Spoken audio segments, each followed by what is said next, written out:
हरि ओम। हरि ओम। ओम गुरु ब्रह्मा गुरु विष्णु गुरुदेवो महेश्वरा गुरु साक्षात् परम ब्रह्म तस्मै श्री गुरुदेव नमः। ओम ब्रह्मानंदं परम सुखदं को केवलं ज्ञानमूर्ति द्वन्द्वातीतं गगनसदृशं तत्त्वमस्यादिलक्ष्यम् एकं नित्यं विमलचलं सर्वादिसाक्षिभूतं भावातीतं त्रिगुणरहितं सद्गुरु तं नमामि। सद्गुरु तं नमामि। सद्गुरु तं नमामि।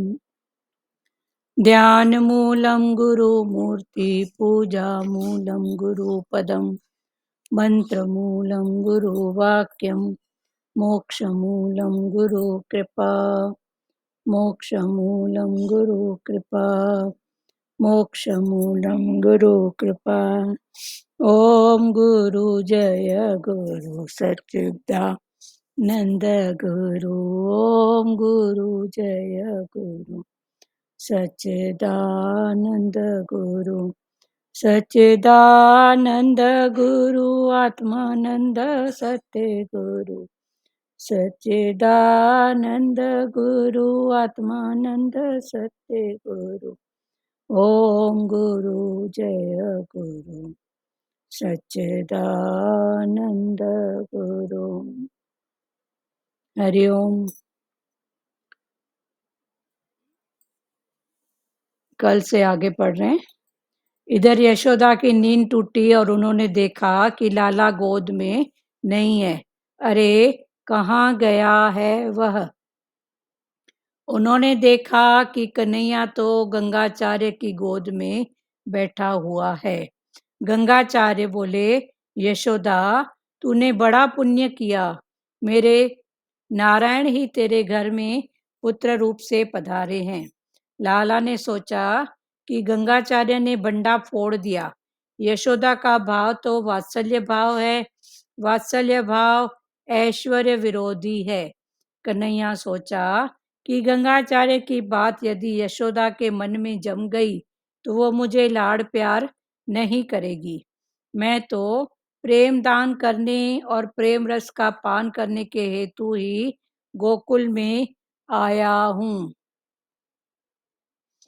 उन्होंने माया को आज्ञा दी, माता मेरे वास्तविक स्वरूप का ज्ञान न होने पाए। यशोदा को बुलावे में रखने के लिए कृष्ण ने माया का आवरण ओढ़ लिया। आदि माया तो राधिका जी का ही स्वरूप है। वह कृष्ण का मोह उत्पन्न करती है। वैष्णव मता अनुसार माया के 3 स्वरूप हैं। स्वमोहिका, दूसरा स्वजन मोहिका, तीसरा विमुख जन मोहिका, जो हम सबको फंसाती है, जो ईश्वर के स्वरूप को भुला देती है। वही विमुख जन मोहिका माया है। अब माखन चोरी लीला का वर्णन भी कर लें। बाल कृष्ण दिनों दिन बड़े होते जा रहे थे। गांव के अन्य गोप बालक भी खेलने के लिए आते रहते थे। उनमें से कुछ दुर्बल थे। कन्हैया ने वैसे दुर्बल एक बालक से कहा, मधुमंगल तू बहुत दुबला पतला है, खा पी कर मेरे जैसा तगड़ा बन जा। मधुमंगल बोला, कन्हैया हम तो गरीब हैं, हम दूध माखन कैसे खा सकते हैं। कंस की आज्ञा थी कि सारा माखन कर के रूप में उसी के घर दिया जाए। वज्रवासी बेचारे बोले थे, वे अपने बालकों को माखन खिलाने के बदले कंस को दे देते थे। कंस अपने पहलवानों को सारा माखन खिला देता था। कन्हैया ने अपने बाल मित्रों से कहा, वज्रवासी तो सारा माखन कंस को भेज देते हैं, वह अब मैं होने नहीं दूंगा। गांव का माखन गांव के लोगों के लिए होना चाहिए, हम माखन को मथुरा भेजेंगे नहीं। मधुमंगल, तू रो मत, मैं तुझे ही माखन खिलाऊंगा। ईश्वर की हमेशा अपेक्षा रहती है कि जीव अपने समान ही हो। जीव ईश्वर से प्रेम करे तो ईश्वर उसे अपने जैसा बनाने का प्रयत्न करता है।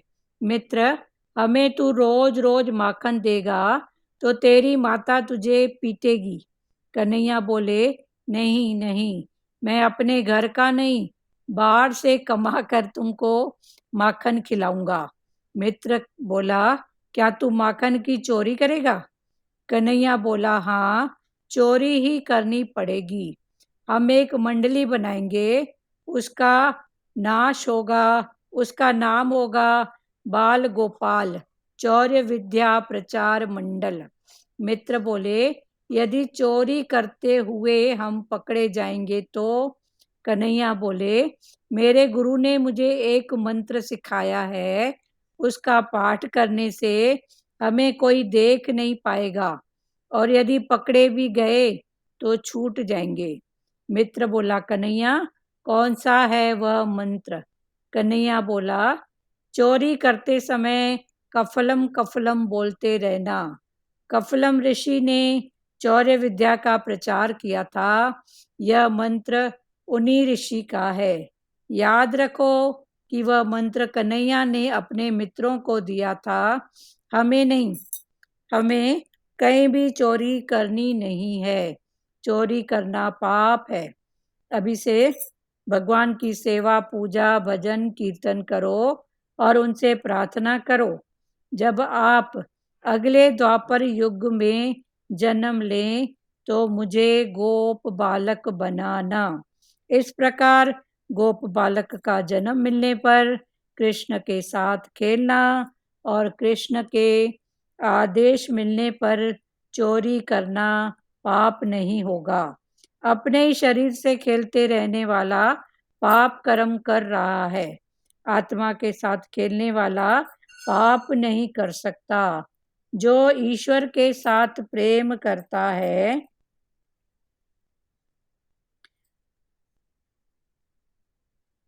वह ईश्वर के साथ खेलता है, उसके हाथ से पाप हो ही नहीं पाता। ईश्वर की उपस्थिति में मनुष्य पाप कर ही नहीं पाता। अगर पाप हो भी जाए तो उसका उत्तरदायित्व ईश्वर पर ही होता है। शंकराचार्य ने शांकर भाषा में कहा है, परमात्मा का साक्षात्कार पाने वाले ज्ञानी के हाथों पाप हो ही नहीं सकता, और अगर हो भी जाए तो दोष उसका नहीं माना जाता। शास्त्र तो जिसे प्रभु का साक्षात्कार नहीं हुआ उसी के लिए है। शास्त्र की आज्ञा और मर्यादा अज्ञानी जीव के लिए है। शास्त्र ने चोरी को निषिद्ध बताया है। परमात्मा जिसे अपनाते हैं उसके लिए तो सारा जगत ही अपना है, वह चोरी कर ही नहीं सकता। अपरोक्षानुभूति के बाद शास्त्र का अस्तित्व ही नहीं रह पाता।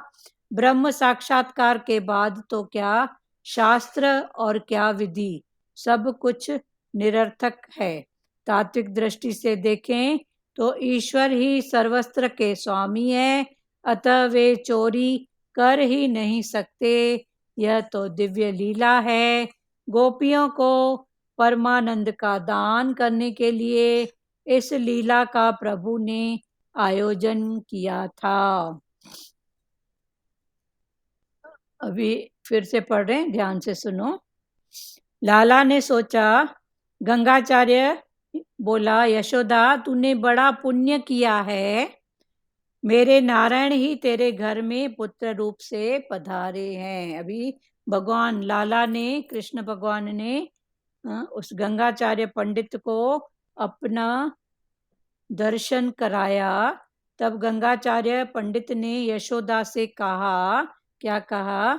यशोदा, तूने बड़ा पुण्य किया है, मेरे नारायण ही तेरे घर में पुत्र रूप से पधारे हैं। पहले तो यशोदा माता को भगवान ने निंद्रा देवी को कह के उनको नींद दिलवा दी। फिर भगवान गंगाचार्य की थाली में जाके भोग लगाने लगे। तब गंगाचार्य को विक्षेपता हो रही थी, तो भगवान ने बोला अब तो इसको अपना रूप दिखाना ही होगा। तब भगवान ने अपना चतुर्भुज रूप का दर्शन गंगाचार्य पंडित को कराया। तब पंडित ने क्या कहा? यशोदा, तूने बड़ा पुण्य किया है, तूने बहुत बड़ा पुण्य किया है। क्या पुण्य किया है? मेरे नारायण ही तेरे घर में पुत्र रूप से पधारे हैं। उस पुण्य के प्रभाव से मेरे नारायण ही तेरे घर में पुत्र के रूप में पधारे हैं। लाला ने सोचा कि गंगाचार्य ने भंडा फोड़ दिया। यशोदा का भाव तो वात्सल्य भाव है, वात्सल्य भाव ऐश्वर्य विरोधी है। अभी भगवान जी सोचने लगे कि ये गंगाचार्य पंडित ने तो मेरा भंडा फोड़ दिया कि ये ही नारायण है और ये ही कृष्ण भगवान है। तो भगवान जी सोचते हैं कि इन्होंने मेरा भंडा फोड़ दिया। यशोदा का भाव तो मेरे प्रति कौन सा है? वात्सल्य भाव। मैं यशोदा माता का बेटा हूँ और वो मेरी माता है। तो माँ और बेटे का जो प्रेम वाला भाव होता है उसको वात्सल्य भाव कहते हैं। तो कन्हैया जी सोचने लगे कि यशोदा का भाव तो वात्सल्य भाव है, वात्सल्य भाव ऐश्वर्य विरोधी है। गंगाचार्य पंडित ने भगवान का ऐश्वर्य की बात कही कि ये ही कौन है? चतुर्भुज विष्णु और ये ही बाल कृष्ण। तो ये जो रूप है ये ऐश्वर्य रूप है भगवान के। तो भगवान जी सोच रहे हैं कि वात्सल्य भाव ऐश्वर्य के विरुद्ध हैं। तो माता अगर मेरा ऐश्वर्य भाव देखेगी कि यही चतुर्भुज भगवान है, तो मैं तो जिस उद्देश्य से आया था कि मेरे को माँ का प्यार मिले, मैं बेटा बन के कुछ लीला करूं, वो तो फिर लीला होगी नहीं, न मेरे से होगी न माता यशोदा से होगी। तो ये वात्सल्य भाव और ऐश्वर्य भाव दोनों विरोधी है। तो कन्हैया ने सोचा कि गंगाचार्य की बात यदि यशोदा के मन में जम गई तो वह मुझे लाड़ प्यार नहीं करेगी। अभी कन्हैया जी सोच रहे हैं कि जो गंगाचार्य ने जो बात कही कि मैं ही चतुर्भुज रूप हूँ, मैं ही दो हाथ वाला कृष्ण हूँ, तो ये अगर यशोदा को बात जम गई तो वो फिर मेरे को आदर भाव करेगी, मेरी पूजा करेगी, पर मेरे को लाड़ प्यार नहीं करेगी। मैं तो प्रेम दान करने और प्रेम रस का पान करने के हेतु गोकुल आया हूँ। तो भगवान जी सोचने लगे कि मैंने गोकुल में जन्म लिया, क्यों लिया? हाँ, गोकुल में खेलने के लिए आया हूँ। मथुरा में जन्म लिया और गोकुल में मैं खेलने के लिए आया हूँ, क्योंकि प्रेम रस का पान मेरे को करना था और गोकुल के ग्वाल बालों को भी वो प्रेम मुझे देना था। उन्होंने माया को आज्ञा दी, तब उन्होंने माया को आज्ञा दी। माता को मेरे वास्तविक स्वरूप का ज्ञान होने न पाए। तब कन्हैया ने मोहिनी माता को आज्ञा दी। क्या आज्ञा दी? कि माता को, माना यशोदा माता को, मेरे वास्तविक स्वरूप का ज्ञान होने न पाए कि मैं ही चतुर्भुज विष्णु हूँ और मैं ही कृष्ण हूँ। तो ऐसी मोहिनी माया चला कि माता जी ये सब भूल जाए। यशोदा को बुलावे में रखने के लिए कृष्ण ने माया का आवरण ओढ़ लिया। तो यशोदा को बुलावे में रखने के लिए कृष्ण ने माया का पर्दा अपने ऊपर लगा लिया आदि माया तो राधिका जी का ही स्वरूप है।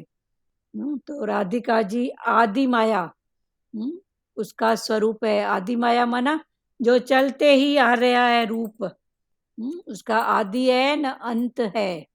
हाँ, तो उस रूप में कौन है? राधिका जी, जो कृष्ण भगवान के साथ हमेशा है ही है।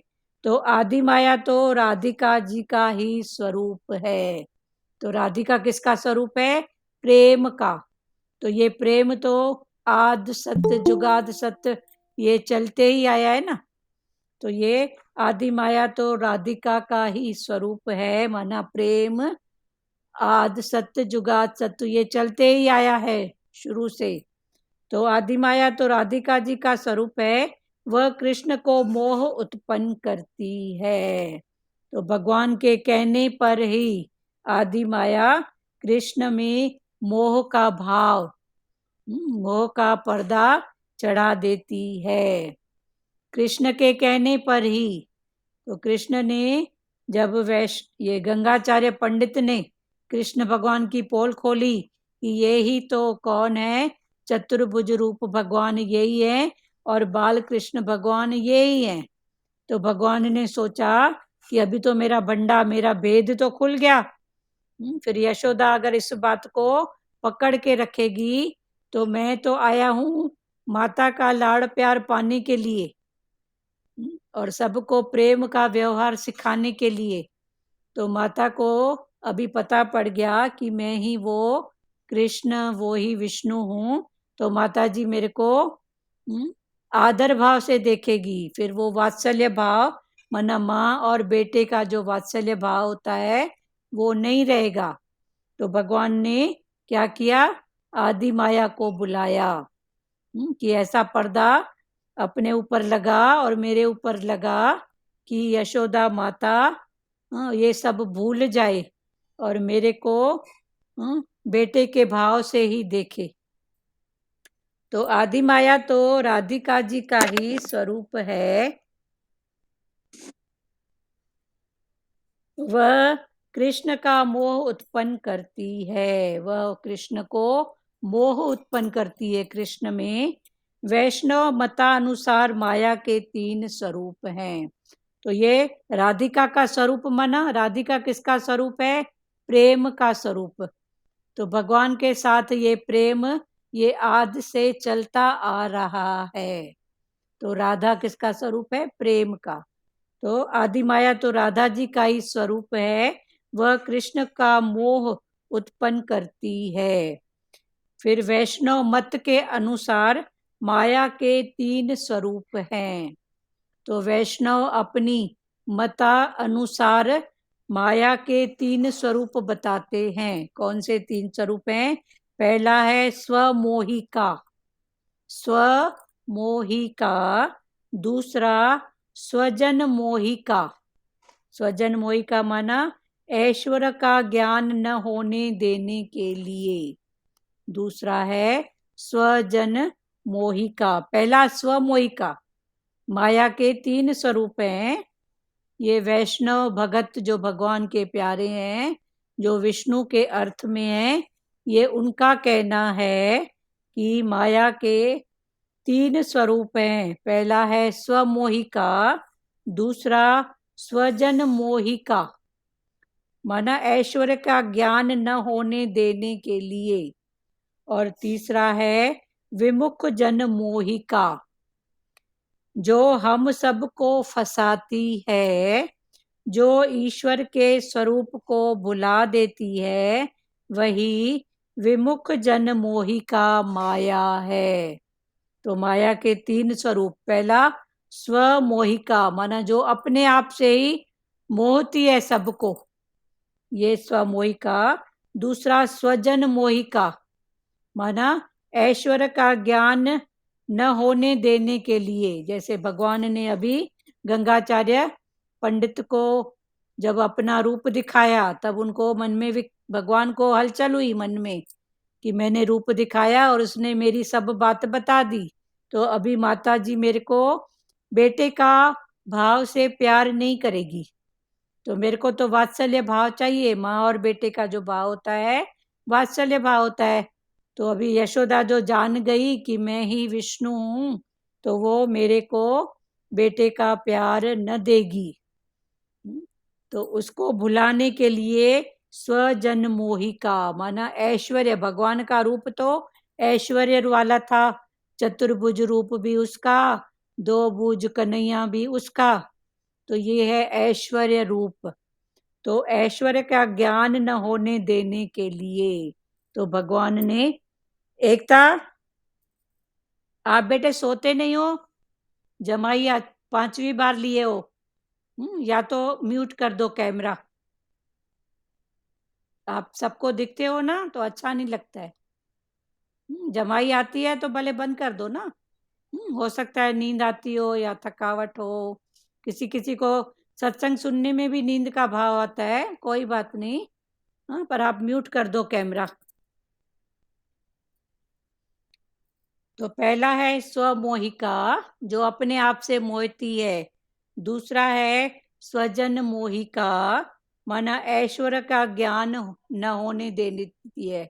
और तीसरा है विमुख जन मोहिका, जो हम सबको फंसाती है। मना समझ समझ के भी हम बेवकूफ बन जाते हैं। अंदर गुरु पहले इशारा देखता है कि मान मान तू है भगवान। फिर माया का मोह या ऐसा भाव आ जाता है, फिर वो मन के कहने पे चलता है। या सतगुरु भगवान इशारा करते हैं कि सामने वाला भी भगवान है, पर उस बात में हम टिक के नहीं रहते हैं। हाँ, फिर हमारे अंदर होता है, हाँ ऐसे कैसे भगवान ऐसा कर रही है तो ऐसा होगा। हाँ, तो ये है विमुख जन मोहिका। जो इसको भी जीत जाता है ना, वो भगवान को पाता है। तो ये विमुख जन मोहिका है जो हम सबको फंसाती है, जो ईश्वर के स्वरूप को भुला देती है, दिखा के फिर भुला देती है, वही विमुख जन मोहिका माया है। तो ये तीसरा, तो वैष्णव भगत माया के 3 स्वरूप बताते हैं। पहला स्वमोहिका, दूसरा स्वजन मोहिका, तीसरा विमुख जन मोहिका। तो ये हम सब के सामने ये माया आती है, माना भगवान का रूप दिखा के, भाव दिखा के, फिर अगले ही पल अज्ञान की बात, अरे ऐसा भगवान होता है क्या, अरे ऐसा ये होता है क्या। तो ये है विमुख जन मोहिका, ये माया के रूप हैं। पर जो भगवान की शरण में हैं, भगवान को जानने वाले हैं, वो इन तीनों माया को पार कर जाते हैं। वह विमुख जन मोहिका माया है। अब माखन चोरी लीला का वर्णन भी कर लें। भगवान ने मक्खन चोरी भी किया, तो उसकी लीला का भी वर्णन सुनो। बाल कृष्ण दिनों दिन बढ़ते जा रहे थे, भगवान कृष्ण रोज बड़े होते जा रहे थे।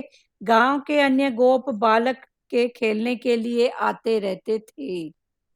गांव के दूसरे लोग भी कृष्ण भगवान के साथ खेलने के लिए आते रहते थे। उनमें से कुछ दुर्बल थे। तो गांव के बच्चे ग्वाल बाल कुछ कमजोर थे, दुर्बल थे। तो कन्हैया ने वैसे दुर्बल एक बालक से कहा। तो एक बालक बहुत दुर्बल था, तो कन्हैया ने दुर्बल बालक को कहा, उसका नाम था मधुमंगल। तो मधुमंगल, तू बहुत दुबला पतला है। तो भगवान ने कहा कि मधुमंगल, तू बहुत दुबला पतला है, खा पी कर मेरे जैसा तगड़ा बन जा। खा पी कर मेरे जैसा तगड़ा बन जा। तो मधुमंगल बोला, कन्हैया हम तो बहुत गरीब हैं, तगड़े होने के लिए तो अच्छा खान पान चाहिए ना, तो हम लोग तो बहुत गरीब हैं, हम दूध माखन कैसे खा सकते हैं। मोटे होने के लिए दूध और माखन हमको कहाँ से मिलेगा। कंस की आज्ञा थी कि सारा माखन कर के रूप में उसी को दिया जाए। तो मधुमंगल जो दुबला पतला था, उसने भगवान को बताया कि कंस की आज्ञा है कि जिसके घर में जितना भी माखन होता है वो कंस को कर के रूप में, कर माना जैसे आजकल टैक्स भरते हैं ना, तो पहले भी राजा महाराजा टैक्स लेते थे, तो उस टैक्स को बोलते हैं कर। तो कंस कर के रूप में सबका माखन ले लेता था।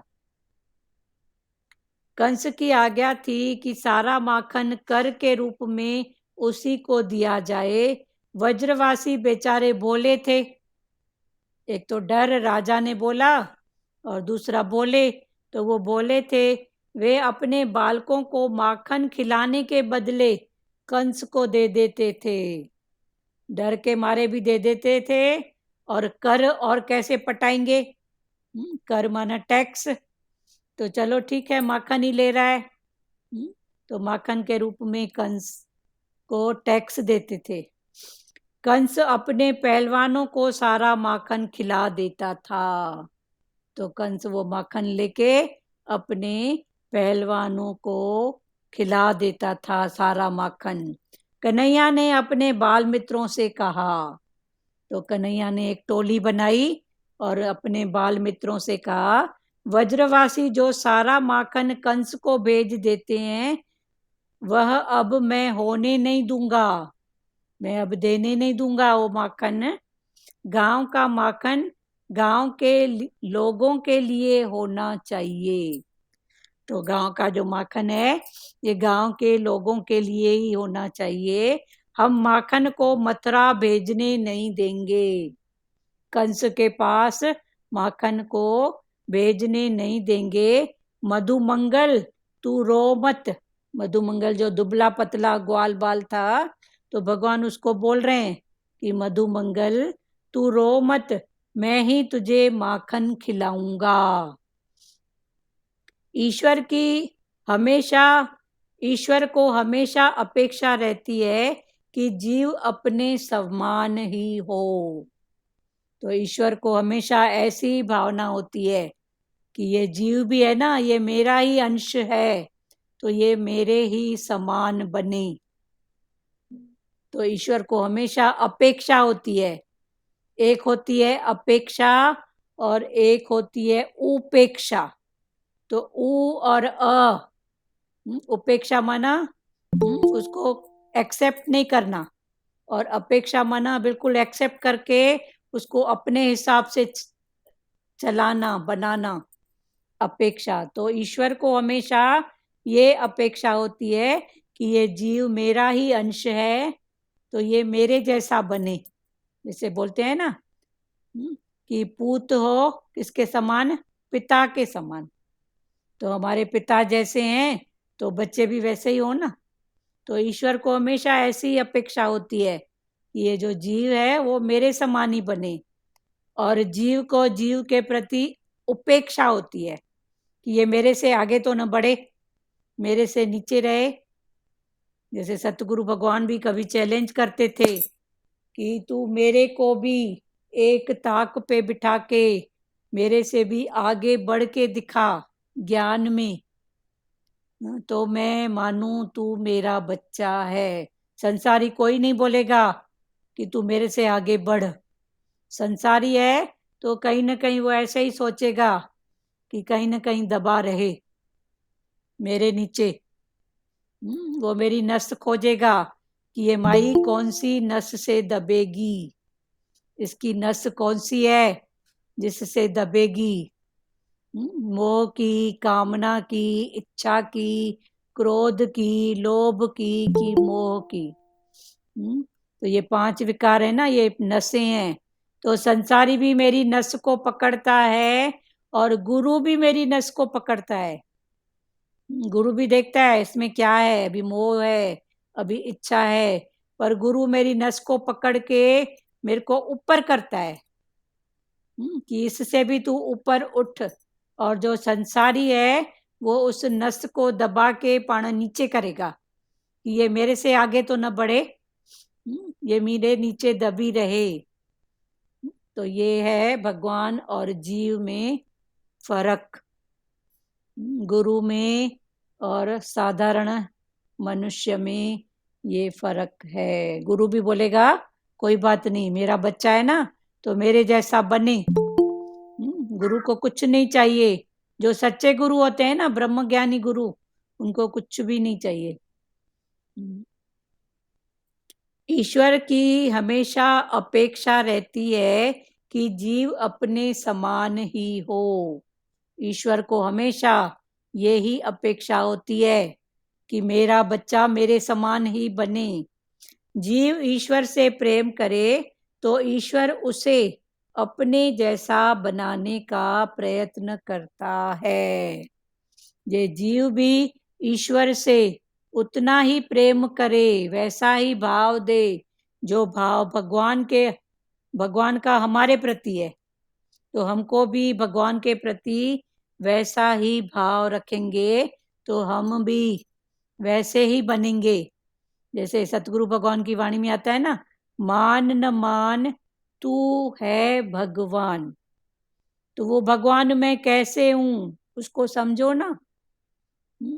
साधारण में तो जैसा बोलेगा, भाव जगाए वैसा ही फल पाए। हाँ जैसा भाव भगवान जगह, बोलते हैं जैसा भाव जगाए वैसा ही फल पाए। हाँ जैसा भाव जगाए भाई। ईश्वर हमको क्या अपेक्षा की बात करते हैं। तो अपेक्षा से अपेक्षा मिलेगी तो वैसा बनेंगे ना, पर अपेक्षा से उपेक्षा मिली तो फिर नहीं बनेगी ना बात। तो वही बात भगवान पकड़ा रहे हैं। ईश्वर की हमेशा अपेक्षा रहती है कि जीव अपने समान ही हो।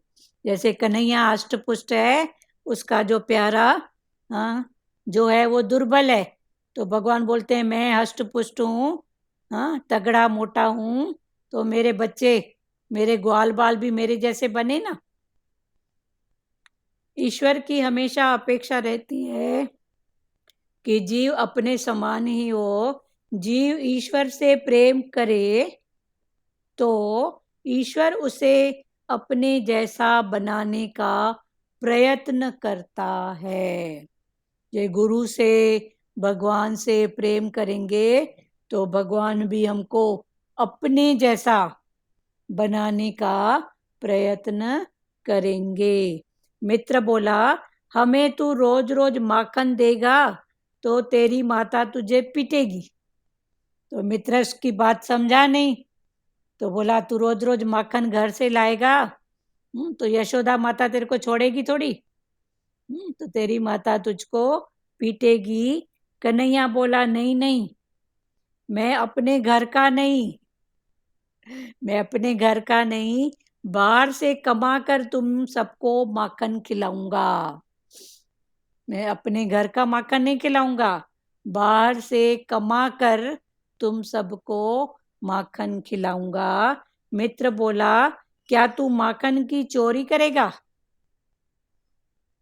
सबके घर जाके चोरी करेगा?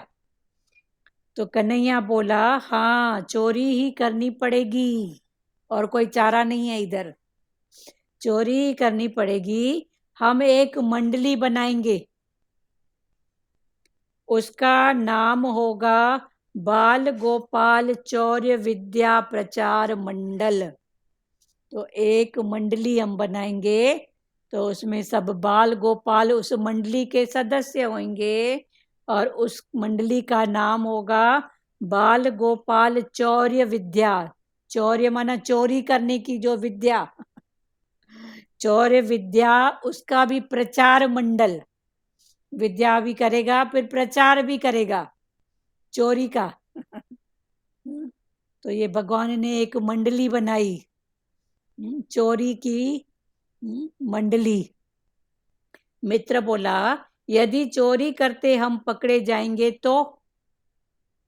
कि ठीक है मंडली, फिर चोरी करने जाएंगे तो कभी हम पकड़े गए तो कन्हैया बोला, मेरे गुरु ने मुझे एक मंत्र सिखाया है। मेरे गुरु ने मेरे को एक मंत्र सिखाया है, उसका पाठ करने से हमें कोई देख ही नहीं पाएगा, और यदि पकड़े भी गए तो छूट जाएंगे। तो कन्हैया बोल रहे हैं कि मेरे गुरु ने एक मंत्र दिया है, तो उसका पाठ करते हुए हम जाएंगे तो हमको कोई देख नहीं पाएगा चोरी करते हुए, और समझो किसी ने देख भी लिया तो हम छूट जाएंगे, कोई हमको पकड़ नहीं सकेगा, फिर हम भाग जाएंगे, छूट जाएंगे। मित्र बोला, कन्हैया कौन सा है वह मंत्र? तब मित्र ने पूछा, कन्हैया जी वो मंत्र तो बताओ, कौन सा मंत्र है? तो कन्हैया बोले, चोरी करते समय कफलम कफलम बोलते रहना। चोरी करते समय कफलम कफलम बोलते रहना। कफल ऋषि ने चौर्य विद्या का प्रचार किया था। कफल नाम का एक ऋषि था, उसने चोरी करने की विद्या का प्रचार किया था। यह मंत्र उन्हीं ऋषि का है।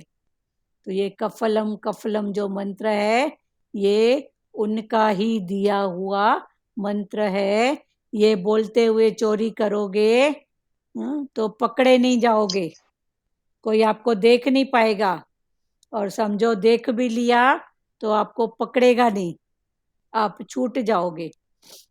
कफलम कफलम याद रखो, वह मंत्र कन्हैया ने अपने मित्रों को दिया था। फिर भगवान ने बोला, ये बात भी समझो कि ये बात कृष्ण भगवान ने अपने मित्रों को दिया, हमें नहीं, कि हम भी कहीं चोरी करने जाएं और कफलम कफलम बोलें। क्योंकि जो ज्ञान सही रूप से समझते नहीं है ना, तो उसका फिर दुरुपयोग करते हैं। तो भगवान ने बोला, इसको समझो कि ये कृष्ण ने मंत्र दिया था अपने ग्वाल बालों को, हमारे लिए नहीं। हमें कहीं भी चोरी करनी नहीं है, नहीं तो बोलेंगे हमको भी वो मंत्र मिल गया तो चलो हम भी चोरी करते हैं। तो हमको कहीं चोरी करनी नहीं है, चोरी करना पाप है। अभी से भगवान की सेवा पूजा भजन कीर्तन करो और उनसे प्रार्थना करो। अभी से भगवान की सेवा पूजा अर्चना करो और रोज भगवान से प्रार्थना करो कि जब आप अगले द्वापर युग में जन्म लें तो मुझे गोप बालक बनाना। भगवान से बस यही प्रार्थना करो कि हमको अपने साथ गोप के रूप में ही रखना, बालक के रूप में ही रखना, पर हमको अपने साथ रखना। सुशीला माता, कैमरा बंद कर दो।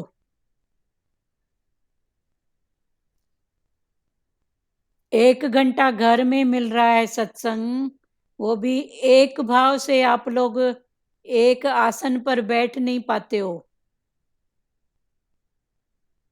क्यों? नया सत्संग नहीं है, 8 महीने हो गए हैं।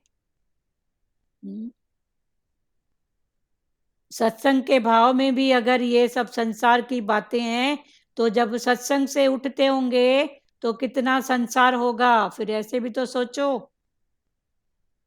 1 घंटा नहीं छोड़ पाते हो भगवान के भाव में, अपनी प्रकृति को आप बोल नहीं पाते हो, बता नहीं पाते हो, तो बाद में क्या करते होंगे ये तो दिख रहा है। हाँ, 1 घंटा तो मौन में बैठो, शांत भाव से एक कोंटे में बैठो। और परिवार के सदस्यों को बोलो कि बहुत जरूरी है तो कुछ बात करो ना, नहीं तो ज्यादा से ज्यादा क्या होगा, किचन के 4 डब्बे ही खुलेंगे ना, और क्या होगा। तो एक बार खुलेंगे तो पान सबको मालूम पड़ जाएगा ना कि ये चीज यहाँ पर पड़ी है और वो वहां पर पड़ी है, कम से कम मेरा आधार तो छूटेगा। वरना कोई किसी को डब्बा भी नहीं मिल रहा है तो पूछ रहे हैं, माई डब्बा कहाँ रखी है, दादी नानी। हाँ, फिर नानी बताएगी, वहां जाके उसको बोल 2 अलमारी है सबके घर में, किचन में 2 अलमारियां हैं, उससे ज्यादा नहीं है। उसके जाओ जाओ खोल के देखो, आपको भी तो मालूम पड़े कि घर का कौन सा सामान कहाँ पड़ा है।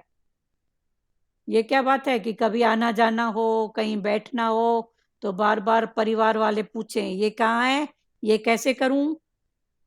ये क्या बात है। थोड़ा अभी अपने आप को छुड़ाते भी जाओ। अभी सत्संग में इतना बंधे हो तो बाद में कितने बंधे होंगे वो तो दिख रहा है। और घर की जो जरूरतें हैं, बातें हैं, वो क्या यही तो होंगी ना। ये चीज कहाँ पड़ी है, वो कहाँ पड़ी है, ये कहाँ रखूं। इससे बड़ी कोई बात है बताओ नानी, है कोई बात? तो उसे चाहे फ्री कर दो, जाके खोल देख।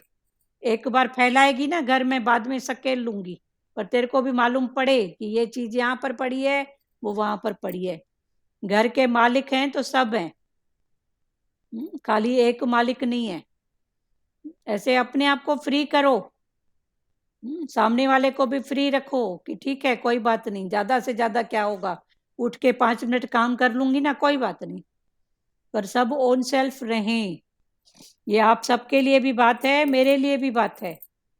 हमको भी बोलते हैं तो बोलते हैं, हम बोल देते हैं देखो 2 अलमारियां खोल लो, अभी सबको सब मालूम है फलानी चीज कहाँ पड़ी है, टीरी कहाँ पड़ी है। जब हम किचन में होते हैं तो ठीक है, नहीं है तो आपको मालूम होना चाहिए ये चीज है कि नहीं है। नहीं है तो 2 डब्बे खोल के देखो ना, उसमें क्या बात है। ठीक है। अभी से भगवान की सेवा, पूजा, भजन, कीर्तन करो और उनसे प्रार्थना करो कि जब आप अगले द्वापर युग में जन्म लें तो मुझे गोप बालक बनाना। तो भगवान से अभी से ये प्रेयर करो कि भगवान अगला जन्म भी जैसा हो, पर आप हमको अपने से दूर मत करना। इस प्रकार गोप बालक का जन्म मिलने पर कृष्ण के साथ खेलना और कृष्ण के ही आदेश मिलने पर चोरी करना पाप नहीं होगा। तो इस प्रकार कृष्ण के साथ खेलना और कृष्ण के साथ चोरी करना, जो कृष्ण की आज्ञा से चोरी हुई थी, सर्व के भले के लिए चोरी हुई थी, तो फिर वो पाप नहीं होगा। अपने ही शरीर से खेलते रहने वाला पाप कर्म कर रहा है, आत्मा के साथ खेलने वाला पाप नहीं कर सकता। जो आत्मा के साथ, भगवान के साथ, कृष्ण भगवान के साथ जो खेलता है, हाँ, जो रहता है, उसके वचन अनुसार चलता है, तो वो पाप नहीं कर सकता। पर जो अपने अनुसार मन के कहने पर ही चलता, तो वही पाप है। जो ईश्वर के साथ प्रेम करता है वह ईश्वर के साथ ही खेलता है।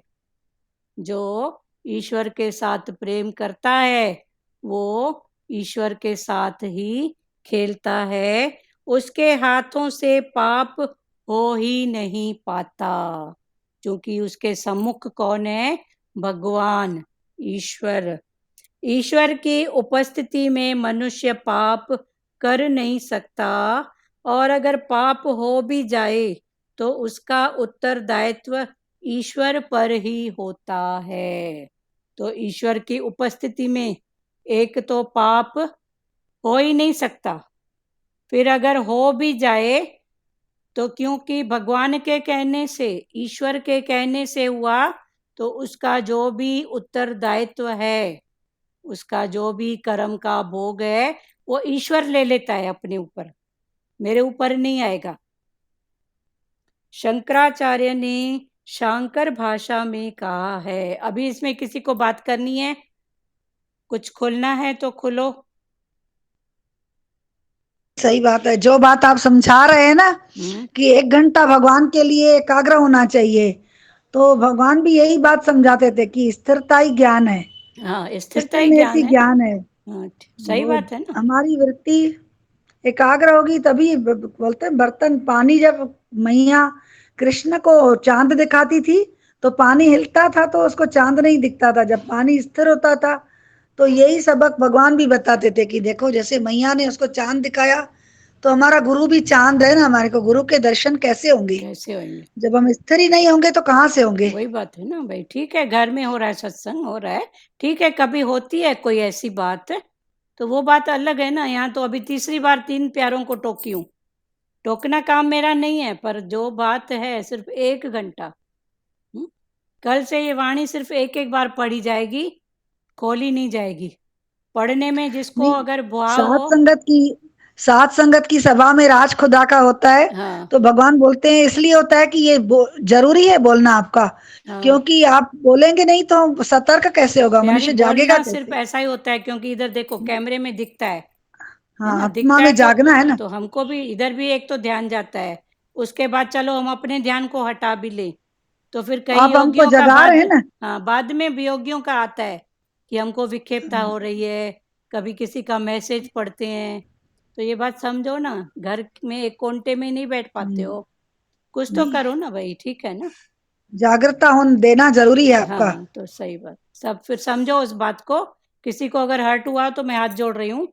हम्म, ऐसे कोई बात नहीं है। बाकी धीरे धीरे खुद भी फ्री हो जाओ, उनको भी फ्री करो। कोई भी देखो बात क्या करता है, ये चीज कहाँ रखी है, वो क्या करी है, सब्जी बनाई है तो फुल्का क्यों नहीं बनाई है। तो 2 मिनट खड़े होके उसको फ्री करके आ जाओ ना। नानी हंस रही है, हमको मालूम है नानी की बात है। वो डब्बा भी कहाँ पड़ा है, तो प्यारी पूछने आएगी, अरे खोल के देख, 2 अलमारी ना, उसमें क्या है।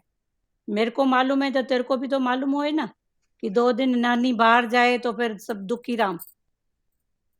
तो नानी रहते हुए भी दुखी, 2 दिन जाए तो दुखी। हम्म, तो ऐसा सुख किस काम का है जो दे रहे हो।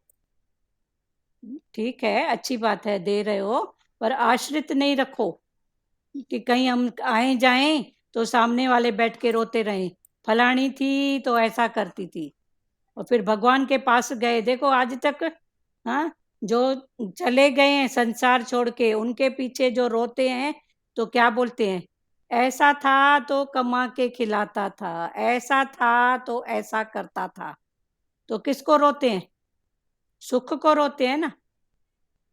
तो ऐसा सुख भी किस काम का, जो जीते जी भी हम लोग बंधन में, और मरने के बाद भी फिर वो खींचे हमको। तो हम फ्री कब होएंगे। अभी घर वर छोड़ने की बात नहीं कर रहे हैं, पर मन की बात समझो उसको। चलो, और किसी को बोलना है कुछ। हरिओम। हाँ चो नानी तभी माता चो। हाँ, गुरु बोलते हैं ना, अब धीरे धीरे आप फ्री होते जाओगे तो हमारे लिए अच्छा है ना। जीते ही फ्री हो जाएंगे तो मरने के बाद भी फ्री हो हाँ जाएंगे। तो धीरे धीरे भी कब। हाँ, अभी बस छोड़ते जा रहे हैं ना। हाँ सुजागी रखो अभी ना, अभी पहले बता हाँ दो भाई हम सुजागी। बैठ रहे हैं। हाँ, अभी मेरे बच्चे हैं, मैं बच्चों को बता देती ये चीज इधर पड़ी है, मेरे को डिस्टर्ब नहीं करना। हाँ ये तो मेरे बिल्कुल। बच्चे बच्चे नहीं करते डिस्टर्ब। कोई भी आता है तो फोन आता है तब तभी मैं बोलती हूँ, वो बोलते हैं नानी सत्संग सुन रही है। हाँ तो बस तो अच्छी बात है, सिखाओ। बच्चों को सिखाएंगे तब तो बच्चे जानेंगे ना। सही बात है। हाँ, इसके लिए हम फ्री बैठे। हाँ गुरु भी क्या बोलता है, फ्री बैठो, हाँ देखो, एक तो आराम से लिंक बैठ। जुड़ती नहीं है, फिर जुड़ती है तो हाँ, फिर डिस्टर्ब हो जाता ना। हाँ तो सब। ये जो हमारे को 1 घंटा मिला है गुरु की कृपा से, हाँ हाँ, आपकी कृपा से, नहीं तो ठीक है हम गुरु की अपना बात। अपना ध्यान लगाए ना भाई। हाँ दिन भर तो ध्यान घर पे ही रहता है, बाहर चलो पे बहुत रहता अच्छी है। बात, ठीक है हो गया हाँ, ना। तो इसके बात समझो, हाँ, सबके लिए हाँ मेरे गुरु, लिए भी है। हाँ कभी गुरु कभी बोलता हाँ। है तुम, हम गुरु से प्यार करेंगे तब भी तो हमारा नाम क्या रखा है, गुरसिक। गुरु सिख। गुरु ने हमको नाम दिया है तो हमारा नाम है ना, बोलते हैं ना गुरसिक है। हाँ जब भी किसी से मिलते हैं तो बोलते हैं ना भाई हमारा भी गुरु ये, तुम्हारा भी ये। तो हमारा नाम क्या रखा, गुरु सिख। गुरु भाई सिख। गुरु के बच्चे हैं। हाँ गुरु से सीखते तो हैं, वो है गुरु सिख। सीखते, हाँ सीखते रहते हैं ना। तो यही हमारा काम आएगा और हरदम काम रहेगा ही। हाँ ठीक है तो चलो। हमारे को यही ध्यान रखना चाहिए। हाँ चलो, चलो हरिओम। ठीक है, किसी को अगर कुछ ऐसा लगा हो तो हाथ जोड़ रही हूँ, लेकिन बात को समझो बस। हाँ, हमारे भलाई के लिए तो आप बोल रहे हो ना। ठीक है, अपने ही शरीर से खेलते रहने वाला पाप कर्म कर रहा है, आत्मा के साथ खेलने वाला पाप नहीं कर सकता। जो ईश्वर के साथ प्रेम करता है वह ईश्वर के साथ खेलता है, उसके हाथों से पाप हो ही नहीं पाता। ईश्वर की उपस्थिति में मनुष्य पाप कर नहीं सकता, और अगर पाप हो भी जाए तो उसका उत्तरदायित्व ईश्वर पर ही होता है। शंकराचार्य ने शंकर भाषा में कहा है, शंकर भाषा में शंकराचार्य ने कहा है, परमात्मा का साक्षात्कार पाने वाले ज्ञानी के हाथों पाप हो ही नहीं सकता, और अगर हो भी जाए तो दोष उसका नहीं माना जाता। तो शंकराचार्य ऋषि ने भी कहा है, शंकर भाष्य नामक बुक में क्या लिखा है कि जिसको परमात्मा का साक्षात्कार हो जाता है ज्ञानी को, तो उसके हाथों से तो पहला पाप होता ही नहीं है, और कभी समझो कोई बात हो भी गई तो उसका उत्तरदायित्व, उसका जो दोष होता है वो उसके ऊपर नहीं होता है। शास्त्र तो जिसे प्रभु का साक्षात्कार नहीं हुआ उसी के लिए है, शास्त्र की आज्ञा और मर्यादा अज्ञानी जीव के लिए है। शास्त्र ने चोरी को निषिद्ध बताया है। अभी इधर शास्त्रों की बात है, तो शास्त्रों की बात गलत नहीं है सच, पर वो एक हद तक। इसलिए हमारे सतगुरु भगवान जी क्या बोलते थे, शास्त्र का ज्ञान है मरी हुई मक्खी। तो शास्त्र का ज्ञान मरी हुई मक्खी माना कैसे? अभी कृष्ण की बात कृष्ण तक, राम की बात राम तक, गुरु की बात गुरु तक, पर उन बातों को मैं, जैसे अभी गुरु सिख की बात हुई, तो गुरु से सीखूं और अप्लाई तो मेरे को आज की स्थिति में करना है ना। जो मेरी प्रकृति है, जो मेरी स्थिति है, तो भगवान वही इधर समझा रहे हैं कि महाराज आप जिस नारायण की आराधना कर रहे हैं, शास्त्र तो जिसे प्रभु का साक्षात्कार नहीं मानता उसके लिए है। शास्त्र की आज्ञा और मर्यादा, शास्त्र की आज्ञा और मर्यादा अज्ञानी जीव के लिए है। माना ये जो कर्म भक्ति की पहले बात होती है, पहली स्थितियां है, ये उनके लिए है। पर अभी तो भगवान ने हमको हर तरफ से ज्ञान समझाया है और करवाया भी है, तो अभी तो आगे बढ़े ना। जो नहीं करते हैं तो चलो ठीक है भाई, चौन बोलते हैं ना अंधों में कान्हा राजा, चलो ठीक है, बोलते हैं ना अंधों में कान्हा राजा है, चलो ठीक है, एक आंख तो है तो सही। तो ये शास्त्रों की बात वही है, पर अभी भगवान ने हमको दो ही आंखें दी है, बुद्धि दी है, सच्ची समझ दी है। तो अभी इन बातों से उठें।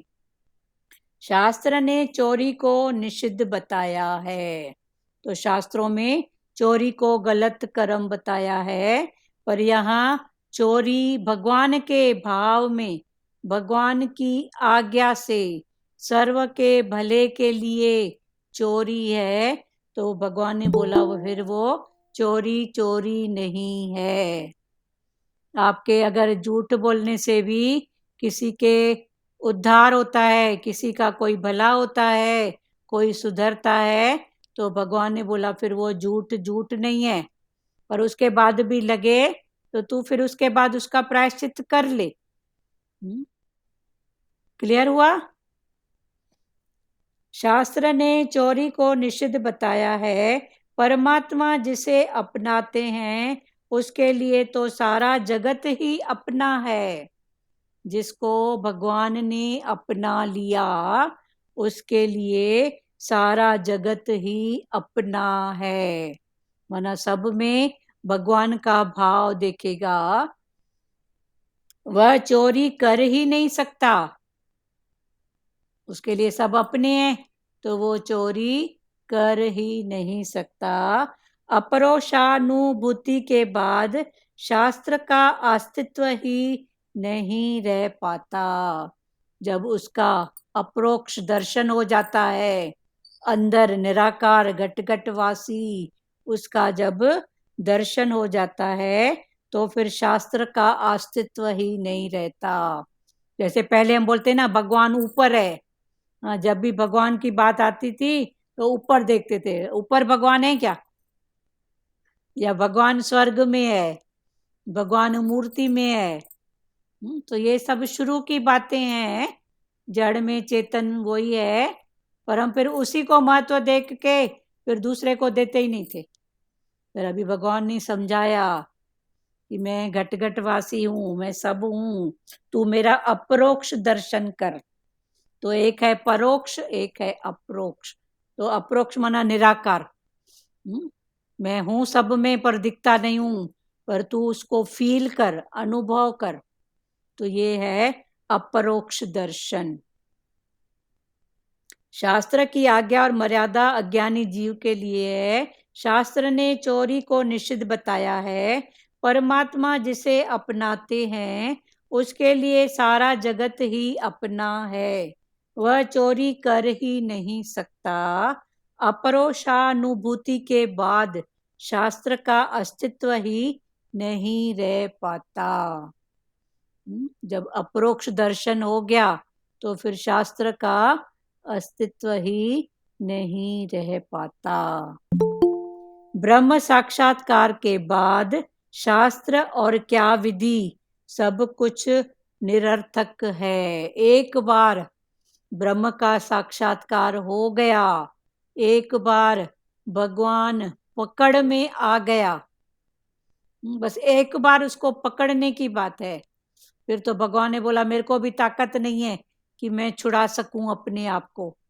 तो वही बात भगवान बोले हैं कि ब्रह्म साक्षात्कार के बाद तो क्या शास्त्र और क्या विधि, कौन सी विधि, कौन सी विधि से भगवान रिझते हैं बताओ तो। ये सब पहले हैं, भगवान को भोग लगाना, ऐसा करना, ऐसा करना। कौन सी विधि से भगवान तेरे को मैं रिझाऊं? अभी भगवान ने कितनी सच्ची और सरल विधि बता दी है। तू बस ये जो तेरा छोटा सा मन है ना, तू बस वो मेरे को दे दे और कुछ नहीं चाहिए। पर वो देने के पहले ये सब विधियां हैं, क्योंकि मन इधर उधर दौड़ता है। हाँ, विकारों से खाली मन रखना है तो भगवान हमारे पास ही है। हाँ, विचारों से खाली कब होंगे प्यारे? तो वही है ना, चार और विकार, हाँ जो 5 विकार है। हाँ, चारों विकारों से। चलो ठीक है, ये भी भाव ठीक है भाई, विकारों से खाली। तो विकारों से खाली कब होंगे? जब हर रूप में वही दिखेगा, भगवान का भाव। चलो, ब्रह्म साक्षात्कार के बाद क्या शास्त्र और क्या विधि। एक बार उसका दर्शन हो गया तो कौन सी विधि? भगवान ने गीता में बोला है ना, कौन सी विधि से मैं तेरे को पाऊं। अर्जुन ने बोला, भगवान से पूछ रहा है कौन सी विधि, कौन सा ऐसा कर्म, कौन सी ऐसी विधि, हाँ, कि मैं तेरे को पाऊं। तो भगवान ने बोला मेरे को कुछ भी नहीं चाहिए, ये जो तेरा मन है ना जो खिटपिट करता है, बस ये मेरे को दे दे, मेरे को और कुछ भी नहीं चाहिए। पर उसको देने के लिए ही इतना पुरुषार्थ है। वरी वरी मन अपनी बात बताता है, फिर वरी वरी मन को हटाओ, नहीं तेरा क्या, तेरा है क्या, तू क्यों सोचा। जैसे जनक राजा का दृष्टांत है ना, कि उसने गुरु को बोला, उसका पुरुषार्थ तो पहले से किया हुआ था जनक भगवान का। तो गुरु को बोला कि मैं ज्यादा शास्त्र ये सब नहीं पढ़ूंगा, मेरे को ज्ञान अब भी दे। तो घोड़े में पहले तो बोला तन मन धन सब तेरा, तो गुरु ने बोला चल ठीक है। तो घोड़े में जैसे ही रिकाब में पैर डाला तो राजा को, जनक राजा को मन में आया कि मैं घोड़े पे चढ़ रहा हूं। तो गुरु ने एक चमाट मारी कि ये तन अभी मेरे को दिया था ना, फिर बोल रहा है मैं। फिर ये मन में भी ऐसा थॉट क्यों आया कि गुरु ने मेरे को बोला। फिर धन भी तू अपना समझ रहा है, मैं मेरा घोड़ा। जब मैंने बोला मना बोला, फिर तू चुप करके आंख बंद करके चल ना उस बात पे। तो ये तन मन धन बोल तो बहुत जल्दी से बोल देते हैं, भगवान तन मन धन तेरा, तेरा तुझको अर्पण क्या लागे मेरा। ठीक है ना। तब उसको समझें कि कैसे भगवान का तन, कैसे मन, कैसे धन। तो तन और धन के बीच में आता है मन। मन माना थॉट। तो तन का भी थॉट मन में आता है और धन का भी थॉट मन में ही आता है। ये मन ही है ना, यही खिटपिट करता है। तो ये मन में ही भगवान को बिठा दो, भगवान तू ही है बस। फिर आए, फिर बोलो तू ही है। आज गुरु सिख की बात बहुत अच्छी लगी। गुरु सिख माना कौन? जो गुरु से सीखता है। भगवान ने बोला ये सीखने की खिड़की आखिरी पल तक, ये शरीर के छूटने के आखिरी पल तक ये सीखने की खिड़की खुली रहे। सीखने की कोई अंत नहीं है। सीखने का कोई अंत है? सीखते जाओ, पर गुरु सिख माना गुरु से सीखो। उधर बोलते हैं ना पंजाबी में ये गुरु सिख हैं।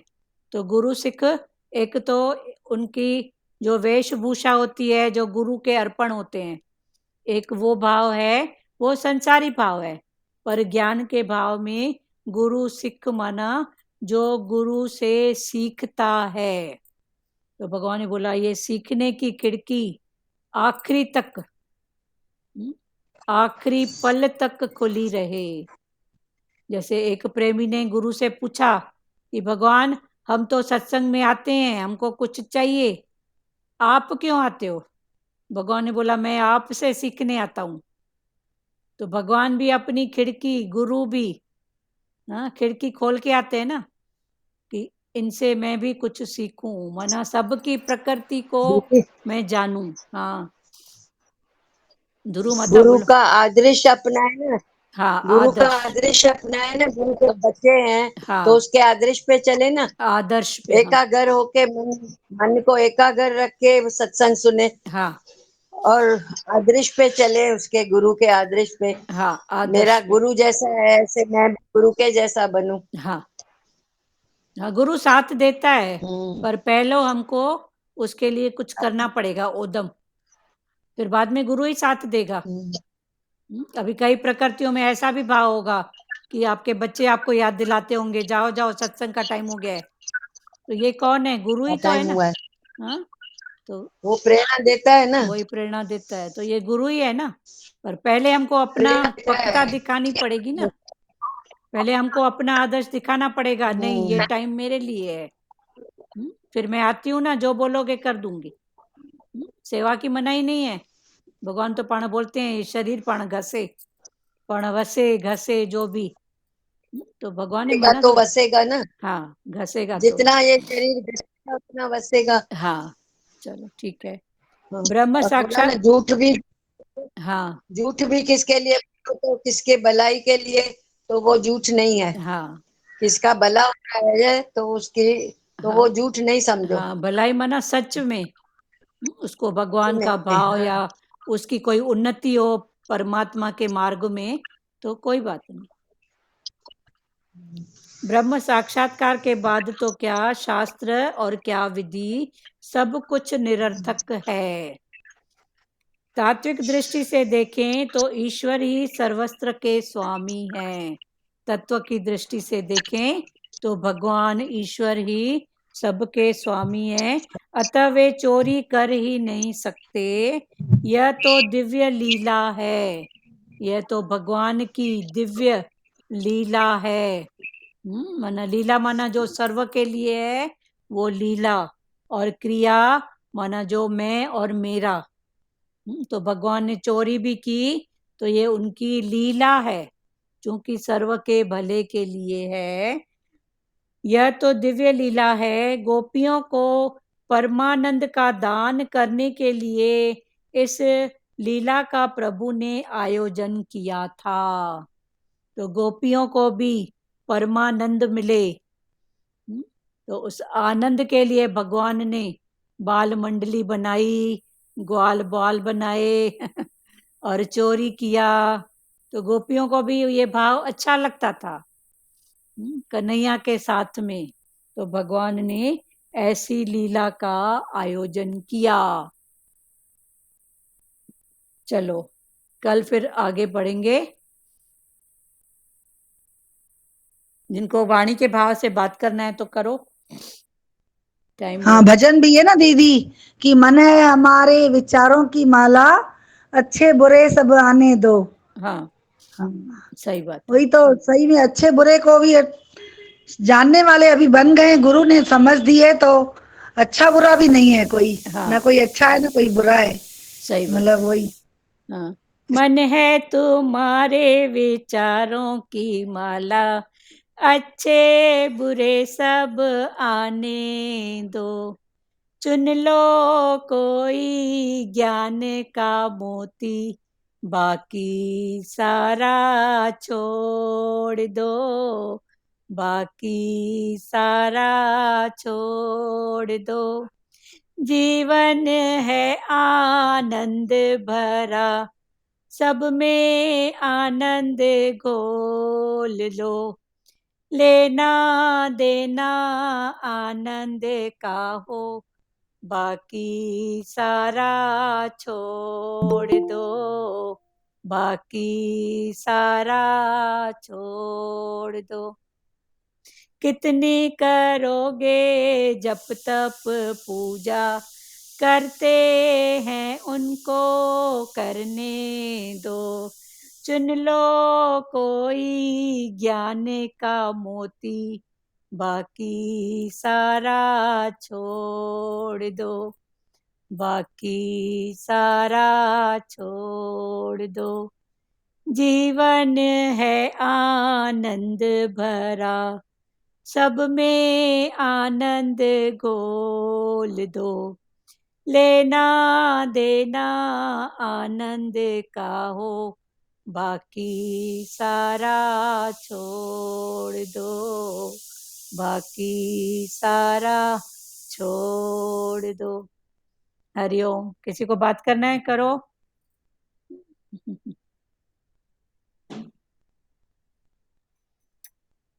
चलो श्री कृष्ण गोविंद करें। हाँ दीदी। हाँ बोल सुजाता जी बोलो। ये अपने वो बहुत अच्छा लगा कि लास्ट टाइम तक गुरु की सीख मतलब सीखने की खिड़कियां खुली रखे, हाँ सीखते जाओ सबसे। सीखते जाओ। हाँ ऐसा भी होता है, ऐसा भी होता है, हाँ ऐसा भी होता है। हाँ। हम्म? जब नहीं सीखते हैं तो हमको टक्के पैसे की बात देखो कितना दुख दे देती है। पर नथिंग न्यू अंडर द सन भगवान ने बोला है ना। सन। क्या बिल्कुल। नहीं होता है बताओ तो सही। क्या नहीं होता। सब कुछ होता है और देखे भी हैं। क्या नहीं हाँ देखे हो बताओ तो। बिल्कुल खुशी गमी साथ नहीं देखे हो। देखे है ना। हंसना रोना साथ नहीं देखे हो। अमीरी गरीबी नहीं देखे हो। बिल्कुल। अभी बारिश है अभी धूप है नहीं देखे हो। हाँ तो कौन सी ऐसी बात है जो नहीं देखे हो।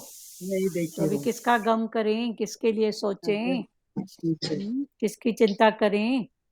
तो ऐसा करते बिल्कुल हर बात से उठते जाए ना। उठते जाओ। और ये भजन का मीनिंग भी बहुत अच्छा था, कितना तप और तपश्चर्या करेंगे, हाँ सिर्फ आनंद बांटो और आनंद में रहो। हाँ एक यही मोती बहुत। भगवान के ज्ञान का ले लो, बाकी हाँ सारा बराबर। कितनी बिल्कुल। करोगे जप तप पूजा, उसका तो अंत हाँ नहीं है ना। देखो एक बिल्कुल। फास्ट भी रखते हैं, ये नहीं करना हाँ है, ये नहीं करना है, ये करना है, ये करना है। अरे क्या करना है क्या नहीं करना है, उस करने में हम भगवान को भूल जाते हैं, फिर उसमें अटक हाँ जाते हैं। बिल्कुल। फिर वो भगवान उससे सच वो भाव हमसे भूल जाता है। फिर हाँ खफे भूल होते जाता है हैं, राइट। फिर ऐसा होते हैं, टेंशन में आते हैं, इरिटेट होते हैं। तो भगवान हाँ ने राइट। थोड़ी बोला है कि तू इरिटेट हो टेंशन में आ। हाँ तो करने में सब भूल जाते हैं भगवान को। बिल्कुल। हाँ अभी बिल्कुल। भगवान को पकड़ो फिर जो कराए ठीक है। हाँ मतलब तो आनंद में रहो, जो करो लेकिन उसमें भी आनंद लेके करो बाबा। हाँ करना आनंद है, इच्छा है मन ठीक में, है। तो मतलब ऐसा थक के नहीं या हाँ ठीक परेशान है। होके नहीं। हाँ परेशान है होके कि नहीं? क्यों करें जो भी है। हाँ देखो इसी के लिए तो भगवान एक तुलसी के पत्ते में भी तुल गए ना। जुड़ गए। हाँ राइट। तो एक तुलसी के बिल्कुल। ये पत्ते भी में भी का उन्होंने पता। देखो। ये भी तो बहुत अच्छा लगा कि राम और कृष्ण तो पास्ट थे, तो गुरु भगवान अभी प्रेजेंट है, तो उनके वचनों की पैरवी करके चले हम लोग। हाँ देखो राम भी पास्ट थे ना। कृष्ण भी पास्ट थे बहुत अभी। बहुत कुछ समझ में आया कि जो बाल लीला कर रहे थे भगवान, तो वो हाँ तो सिखाने के लिए कर रहे थे ना, हाँ चोरी और चीर चुराना ये सब सब हाँ मनुष्यों को सिखा रहे थे। हाँ हाँ तो उसका उल्टा किसी ने लिया तो वो गलत हुआ ना। तो गलत होगा ना भगवान भाई। तो हाँ हाँ, भगवान तो सिखा रही थी अपनी बाल लीला करके कि मैं कृष्ण अवतार में आकर के ये सब लीला करूंगा। हाँ हाँ। अभी थोड़े दिन और पहले एक प्यारा मिला था, तो उसने सेकंड शादी रची थी, तो उससे ऐसे बातें हुई तो हंस हंस के बोल रहा था, तो क्या हुआ, कृष्ण भगवान ने नहीं किया क्या? अभी कहाँ कृष्ण और कहाँ कैसी बात, तो ये सब समय की बात है ना। हाँ तो उसको समझो ना कि भगवान कहाँ थे और तू कहाँ पर है। चलो और। मैं एक भजन कहना चाहती हूँ। हाँ बोलिए बोलिए, बहुत खुशी की बात है, बोलो। अनमोल तेरा जीवन यूं ही गवा रहा है, किस ओर तेरी मंजिल किस ओर जा रहा है। अनमोल तेरा जीवन यूं ही गवा रहा है, किस ओर तेरी मंजिल किस ओर जा रहा है। सपनों की नींद में ये रात डल न जाए, रात पल भर का है, आई एम सॉरी, पल भर का क्या का भरोसा, ये जान निकल न निकल न जाए। जाए, ये जान निकल न जाए। सपनों की नींद में ही ये रात डल डल न न जाए, जाए, पल भर का पल क्या का भरोसा, ये ये जान जान निकल निकल न न जाए। जाए। टुकड़ों गिनती की है ये सांसें यूं ही गवा रहा है, है, अनमोल तेरा जीवन यूं ही गवा रहा है। जाएगा जब यहाँ से कोई न साथ होगा, इस हाथ जो किया है उस हाथ जा तू लेगा। जाएगा जब यहाँ से कोई न साथ होगा, इस हाथ जो किया है उस हाथ जा तू लेगा। कर्मों की है ये खेती, पल आज पा रहा है, किस ओर तेरी मंजिल किस ओर जा रहा है। ममता के बंधनों ये क्यों ममता ममता के बंधनों ने क्यों आज तुझको डेरा गेरा, घेरा। मुख से सभी है साथी, कोई नहीं है तेरा। सुख में सभी हैं तेरा साथी। ही मोह, सब तेरा ही मोह तुझको कब से रुला रहा है, किस ओर तेरी मंजिल किस ओर जा रहा है। जब तक है ये वेद दिल में भगवान से जुदा है, देखें जो दिल का दर्पण इस दिल में ही खुदा है। सुख कब सुख रूप हो के भी तू दुख भोग आज पा रहा है, किस ओर तेरी मंजिल किस ओर जा रहा है। हरिओम। हरिओम, बहुत अच्छा गाया आपने। थोड़ी सी प्रैक्टिस और कर लेना। हाँ, इसका भाव ऐसा है, अनमोल तेरा जीवन यूं ही गवा रहा है, किस ओर तेरी मंजिल किस ओर जा रहा है। सपनों की नींद में ही ये रात ढल न जाए, पल भर का क्या भरोसा, ये जान निकल न जाए। गिनती की है ये श्वासें, यूं ही लुटा रहा है, किस ओर तेरी मंजिल, किस ओर जा रहा है। जाएगा जब यहाँ से कोई न साथ देगा, इस हाथ जो किया है, उस हाथ जा तू लेगा। कर्मों की है ये खेती, फल आज पा रहा है, किस ओर तेरी मंजिल, किस ओर जा रहा है।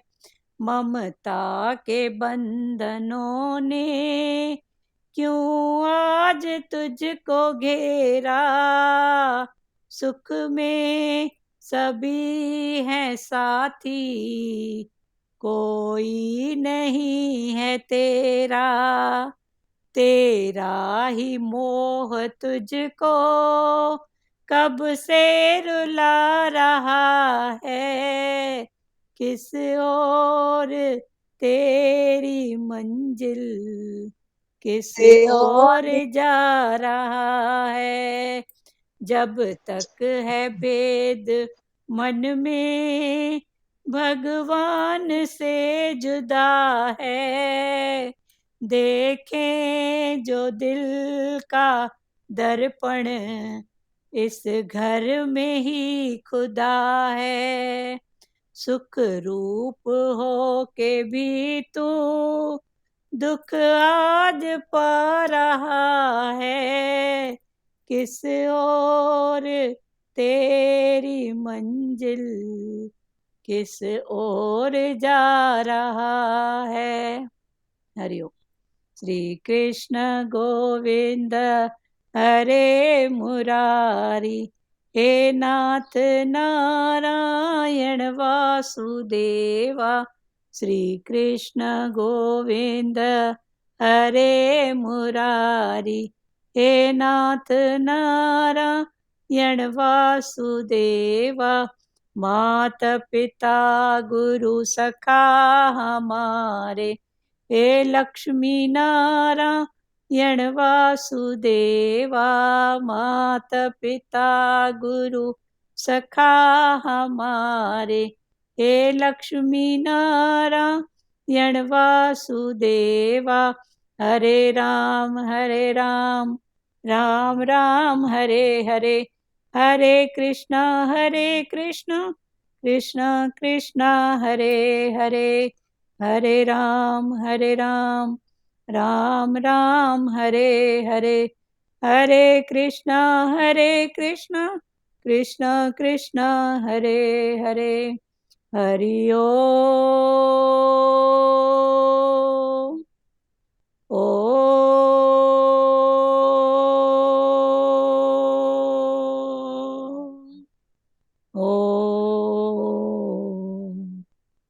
शिवोम।